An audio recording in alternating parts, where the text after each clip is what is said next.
வெயில். உங்க அம்மா மேல இருந்து கை எடுங்க. அம்மா பக்கம் வருது. அந்த முகத்தை கொஞ்சம் காமிங்க.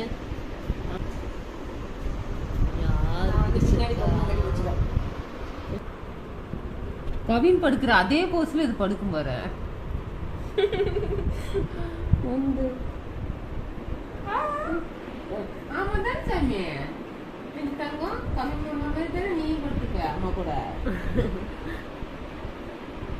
அது தெரிய மாட்டேங்குது நெளியறது. இங்க இங்க ஏத்திக்கிட்டு இங்க பல்ல வயிற்று. அம்மா கூட கட்டி பிடிச்சிட்டு தானே கவின் மாமா மாதிரியே. நானும் தம்பி இப்படி சீதியை போட்டு இப்படி மூடி